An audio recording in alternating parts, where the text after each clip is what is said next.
how are you all? I hope you all are very good and must be learning very well.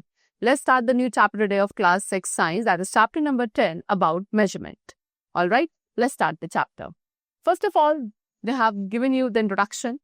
So nature has given humans a unique ability to think, and this has helped humans to discover and invent new things to make their life more comfortable. What they saying student कि nature ने humans को एक unique ability provide करी है कि एक human being क्या कर सकता है, सोच सकता है. Alright, and इसी ability के through humans क्या करते हैं, human beings new things को discover करते हैं, invent करते हैं, so that उनकी life और ज़्यादा comfortable हो सके. ठीक है, we have come a long way from the time when early humans lived in caves. यानी कि पहले जो थे early humans किस में, caves में रहा करते थे. ठीक है, leaves पहनते थे, animal skin पहनते थे, raw fruits vegetables and meets को खाया करते थे. लेकिन टुडे आज के टाइम पे हमारे पास फार्मलैंड्स हैं जिसमें हम फूड ग्रो करते हैं मॉडर्न मेथड्स का यूज करके.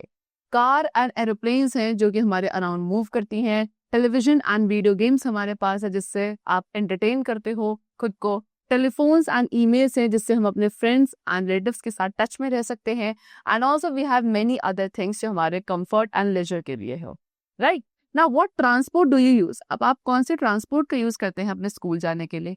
ठीक है, या कौन से ट्रांसपोर्ट का यूज आपके पेरेंट्स करते हैं अपने प्लेस ऑफ वर्क पे जाने के लिए? इमेजिन द वर्ल्ड जो आपके विदाउट मॉडर्न ट्रांसपोर्ट अगर वर्ल्ड हमारा होता तो कितनी स्लो हमारी लाइफ होती, यानी कि कितना स्लोली आप एक जगह से दूसरी जगह पे मूव कर पाते. राइट, सो लॉन्ग अगो यानी कि पहले टाइम पे अर्ली पीपल अपने फुट पे मूव करते थे. ठीक है, वो क्या जो लोड होता था खुद से कैरी करते थे या एनिमल्स के ऊपर कैरी किया करते थे. But after that the invention of the wheel, यानी कि जब व्हील का इन्वेंशन हुआ उससे हमारा क्या हुआ, पहला रिवोल्यूशन आया ट्रांसपोर्ट में. बिकॉज व्हील के रिवोल्यूशन के बाद the people were enable to make cars. उसके बाद लोगों ने कार्स बनाने शुरू किए जिसके में व्हील्स को फिट किया जाता था. एंड इन कार्स को ह्यूमंस या एनिमल्स क्या करते थे, पुल करते थे. तो उससे ट्रैवलिंग और कैरिंग लोड्स जो है it becomes easier. उसके बाद सेकेंड रिवोल्यूशन जो ट्रांसपोर्ट में आया वो आया स्टीम इंजन के इन्वेंशन से. ऑलराइट, थॉमस न्यूकॉमन ने पहला प्रैक्टिकल स्टीम इंजन बनाया था अबाउट 300 years ago. बट जो स्टीम इंजन जेम्स वॉट ने डिजाइन किया था इंग्लैंड में, ठीक है, फ्यू ईयर्स लेटर यानी कि इसके बाद, ठीक है, 300 years ago पहले क्या हुआ, प्रैक्टिकल स्टीम इंजन बनाया गया थॉमस न्यूकॉमन के बाद. लेकिन कुछ टाइम बाद एक न्यू स्टीम इंजन डिजाइन किया गया जेम्स वॉट के थ्रू इंग्लैंड में, जो एक रियल रिवोल्यूशन था. ऑलराइट, चलो now let's talk about measurement. Now first question arises in our mind कि व्हाट इज मेजरमेंट, मेजरमेंट क्या होता है एंड मेजरमेंट की नीड क्या है. स्टूडेंट्स भी परचेज, आप क्या करते हो, बहुत सारी चीजें खरीद के लाते हो मार्केट से, जैसे कि वीट और wheat flower, sugar, cloth, milk.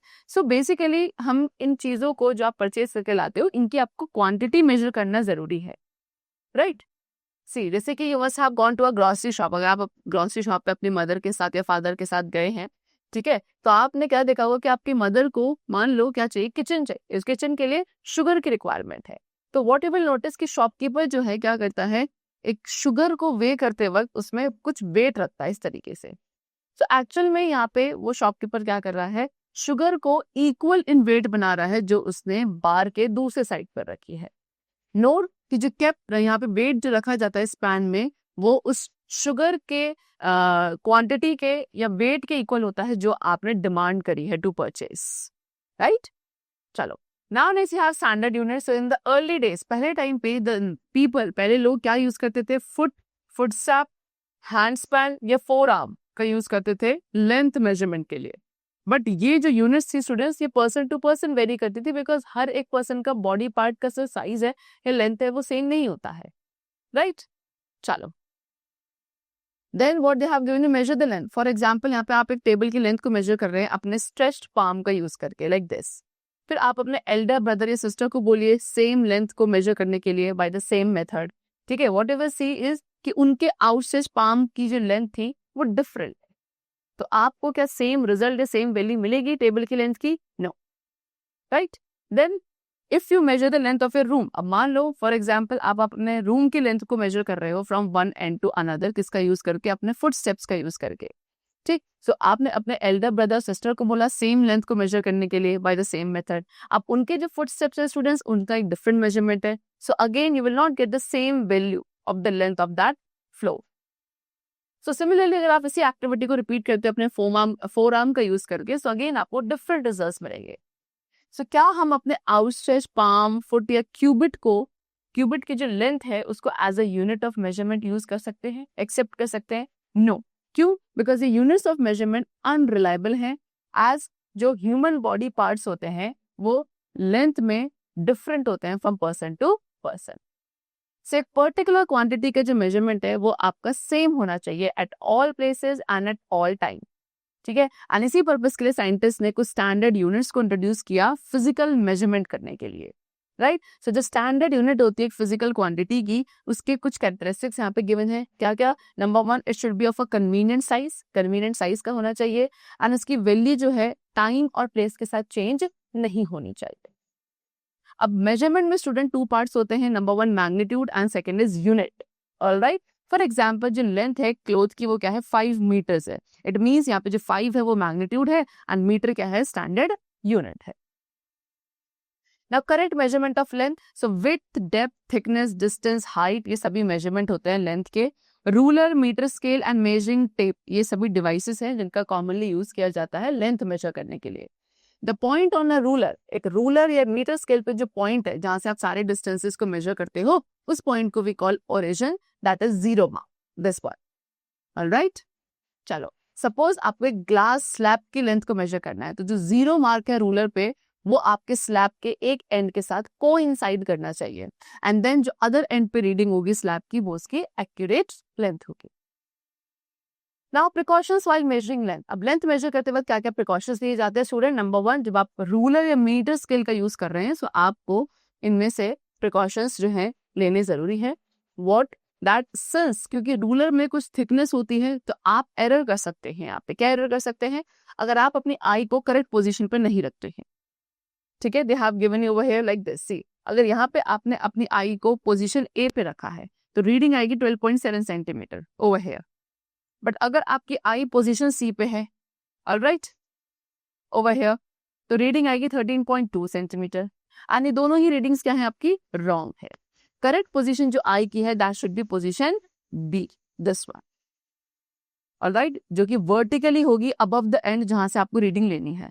और यहाँ पे जो करेक्ट लेंथ मिलेगी that will B 13.0 centimetre. Okay.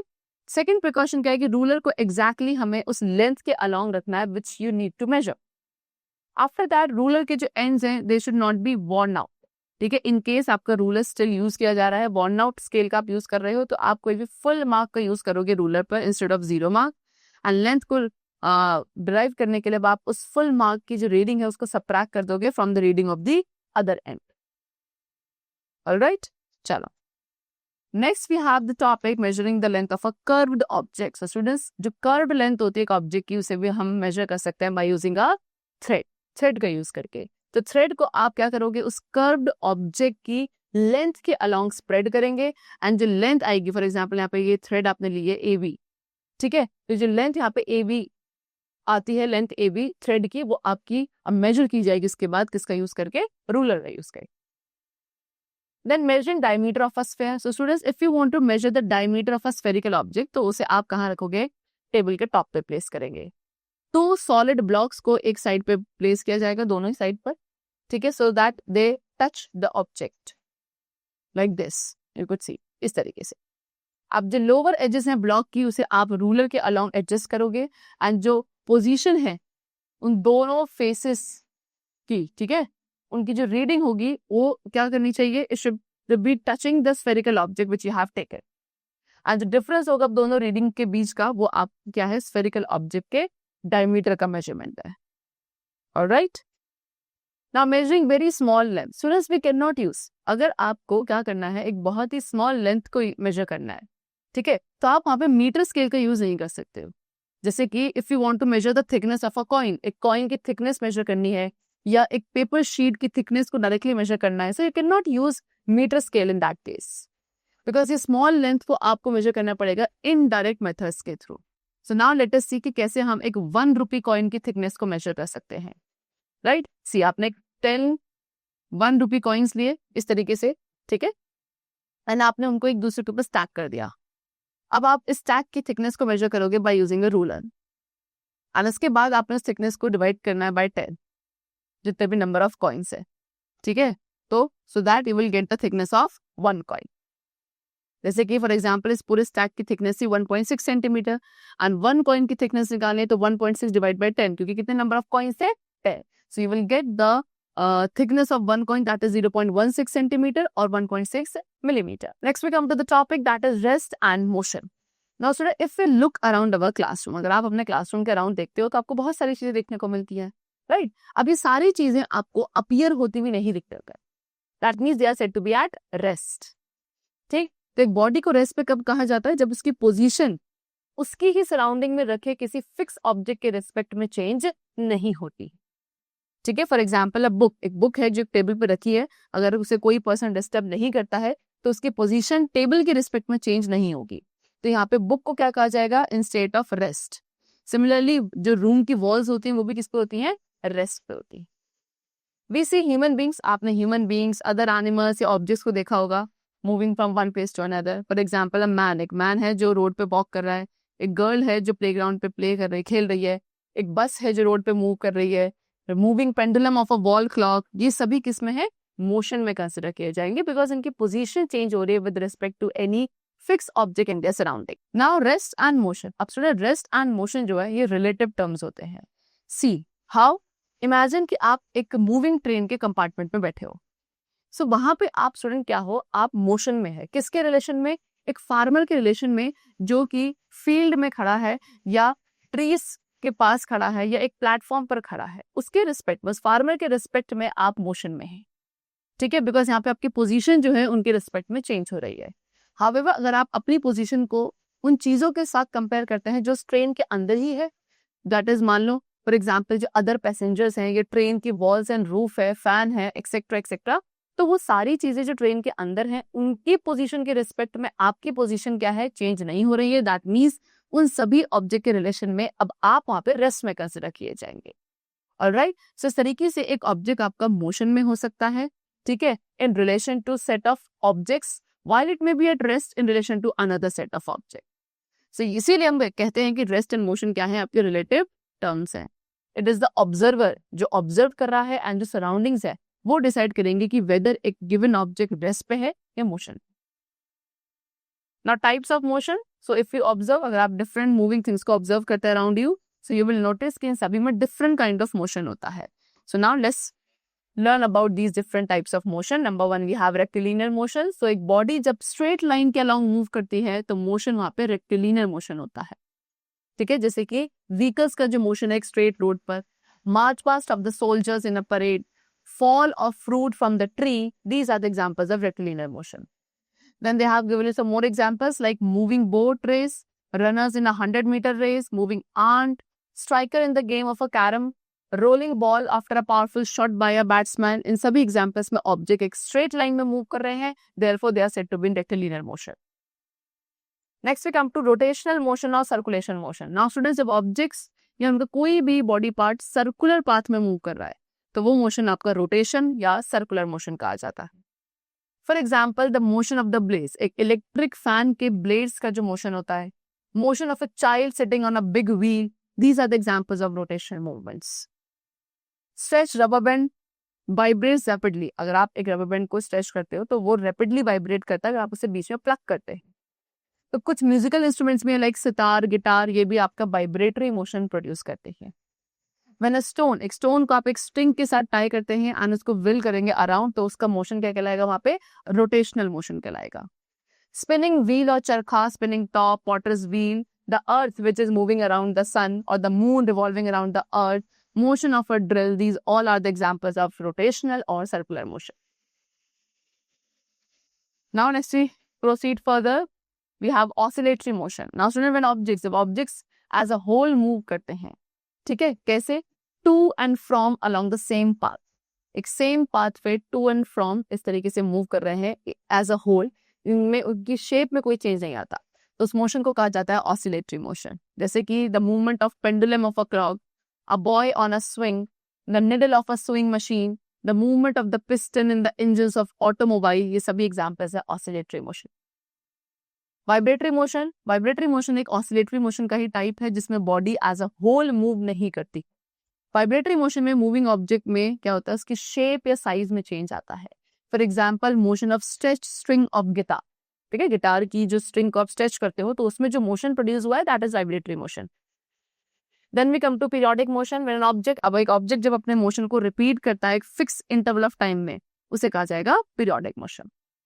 Then we have non periodic motion, सब जब ऑब्जेक्ट अपना मोशन रिपीट करता है लेकिन एक फिक्स इंटरवल ऑफ टाइम में नहीं, उसे बोलोगे आप नॉन पीरियोडिक मोशन। जैसे कि स्विंगिंग ऑफ अवर आर्म्स और legs, beating of our heart, expansion of our lungs during breathing, ये सभी रिपीटेटिव है लेकिन एक फिक्स इंटरवल ऑफ टाइम में ही रिपीट नहीं होते, इसलिए आपके नॉन पीरियोडिक मोशंस है। नेक्स्ट यूनिफॉर्म मोशन, सब एक बॉडी इक्वल डिस्टेंस जब कवर करती है in equal interval of time along the same straight line. एक ऑब्जेक्ट है जो सेम स्ट्रेट लाइन पे मूव कर रहा है एंड इक्वल डिस्टेंस कवर कर रहा है इक्वल इंटरवल ऑफ टाइम में, that will be known as what, uniform motion. Alright, जैसे कि एक कार है जो स्ट्रेट रोड पे मूव करती है कांस्टेंट स्पीड के साथ, that means it is an uniform motion. And the last we have non-uniform motion. So when an object covers unequal distance, अब जब एक object unequal distance cover कर रहा है equal interval of time पर and same straight line में ही है, so वो motion आपका non-uniform motion कहलाएगा। For example, एक कार है जो busy road पर move कर रही है, so that describes the non-uniform motion over here. All right? That's the chapter completed over here, and I hope that you must have understood it very carefully. Let's meet in the next session very soon with a new and a very exciting topic of science. Till then, keep learning well, and thanks to all.